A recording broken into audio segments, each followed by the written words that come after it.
టక్కున పాయింట్ ఎత్తారు. నిజానికి ఆ చర్చ ఉందా, అవకాశం ఉందంటారా? ఎందుకంటే దానికి ఒక ఇదైతే ఉంది, నేవల్ బేస్ ఉన్న సముద్ర తీరం ఉన్న రాష్ట్రం కాబట్టి అదొక కలిసి వచ్చే అంశమే.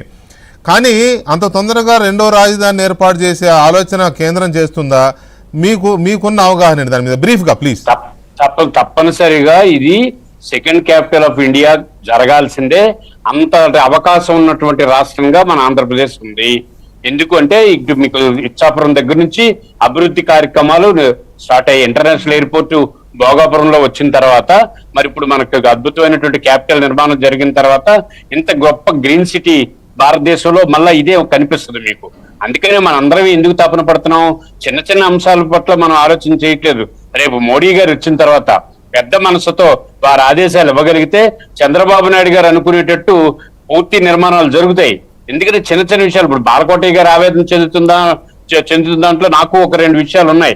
ఈ రోజు కూటమి ప్రభుత్వం అన్ని రాజకీయ పార్టీలతో ఒక అఖిలపక్షం పెట్టి ప్రధానమంత్రి దగ్గరికి తీసుకుని లేకపోతే ఇన్విటేషన్ ఇచ్చో అన్ని పార్టీల నేతలను పిలిపించో ఈ ప్రయత్నాలు కూడా చేయకపోతే ఈ అనేకమైనటువంటి స్లోగన్స్ కి ఆవేదన అది కాదులేండి, జగన్మోహన్ రెడ్డిని పిలవలేదని ఆయన ఆవేదన కూడా అయ్యి ఉంది.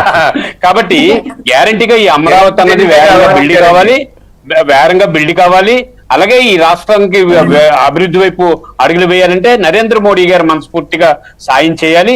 ముఖ్యమంత్రిగా చంద్రబాబు నాయుడు గారు పడుతున్న తపన పూర్తి స్థాయిలో సఫలీకృతం కావాలన్నది నా ఆలోచన. నో డౌట్ భారతదేశంలో మనం అద్భుతమైనటువంటి సిటీ నిర్మించుకుంటాం. ఈ రాష్ట్రం పారిశ్రామిక రంగంగా అనేక రంగాలుగా అడుగులు వేస్తుందని నేను అభిప్రాయపడతాను. రైట్, చాలా కీలకమైన టైంలో మనం ఉన్నాం. ఎందుకంటే రేపు సరిగ్గా 3:30 ఆ టైంకి 4 గంటలకి బహిరంగ సభ స్టార్ట్ అవుతుంది. బహిరంగ సభలో మోదీ గారు మళ్ళీ ఏం మాట్లాడతారు, చంద్రబాబు నాయుడు గారు ఆయన ఏం అడుగుతారు, మోడీ గారు ఈసారి సరే మట్టి నీళ్ళని మనం అవహేళన చేయాల్సిన అవసరం లేదు. చాలామంది పడని వాళ్ళు గిట్టిన